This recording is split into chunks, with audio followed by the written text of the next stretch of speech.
যে জগতগুৰু শ্ৰীমন্ত শংকৰদেৱৰ প্ৰৱৰ্তন শিষ্য মাধৱ পুৰুষৰ প্ৰপন্নতম শিষ্য গোপালাতা পুৰুষে স্থাপিত কৰা ভৱানীপুৰ সত্ৰত পৰম্পৰাগতভাৱে চলি অহা দৌল মহোৎসৱ এইবাৰো আমি উদযাপন কৰিব ওলাইছোঁ। আৰু আজিৰ এই সংবাদমেল দিয়াৰ মূল উদ্দেশ্য এইটোৱে যে আমাৰ 2023 বৰ্ষৰ পৰা ভৱানীপুৰ সত্ৰত পৰিচালনা সমিতিৰ উদ্যোগত গোপালাতা বঁটা প্ৰদান কৰা হয় অসম ভিত্তিত।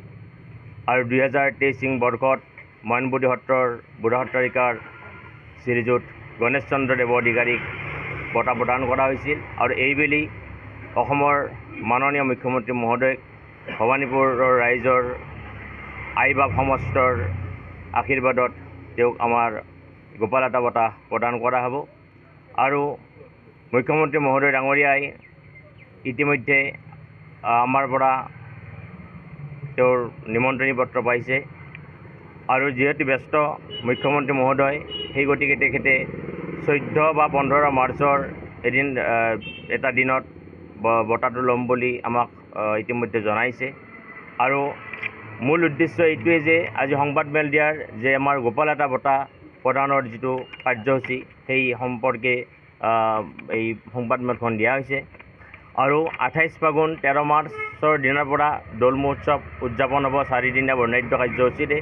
আৰম্ভণিৰ দিনাখন আমাৰ নৃত্য প্ৰসংগৰ পিছত আই বাপুসকলৰ যি ঘোষা কীৰ্তন চলিব, তাৰপিছত সন্ধিয়া 6 বজাত গোসাঁই মণিকূটৰ পৰা আনি আমাৰ জগমোহন গৃহত স্থাপন কৰি সমস্ত আইবাপ সমষ্টৰ লগত নাম কীৰ্তনৰ জৰিয়তে দৌলত আৰোহণ কৰা হ'ব। আৰু 29 ফাগুন আৰু 1 চৈত এই দুদিন আমাৰ ভৰদেউল হ'ব। আৰু এইবাৰ আমাৰ বিশেষ যে ভৱানীপুৰৰ দ্বাৰাই ধৰ্মীয় নাট বিধাতাৰ লিখন প্ৰদৰ্শন কৰা হ'ব। ভৱানীপুৰৰ যুৱ সমাজে শংকৰী কলাকৃষ্টি সংঘৰ দ্বাৰা ইয়াক মানে পৰিৱেশন কৰা হ'ব। আৰু 2 চৈত অৰ্থাৎ 16 মাৰ্চ ৰবিবাৰৰ দিনাখন সুঁৱেৰী, আৰু সুঁৱেৰীৰ দিনাখন গোসাঁই গোটেই ভৱানীপুৰৰ মাজেৰে পৰিভ্ৰমণ কৰি কীৰ্তন ঘৰৰ ভিতৰত প্ৰৱেশ কৰিব। আৰু এইখিনিয়ে দৌল মহোৎসৱৰ যিটো নীতিগতভাৱে আমাৰ ৰীতি নীতিমতে চলি অহা অনুষ্ঠান। আৰু এই জেগতে গোটেই অসমবাসী ৰাইজক আমি এই দৌল মহোৎসৱক আমাৰ সত্ৰত আহিবৰ বাবে আমি বিনম্ৰতাৰে অনুৰোধ জনাইছোঁ।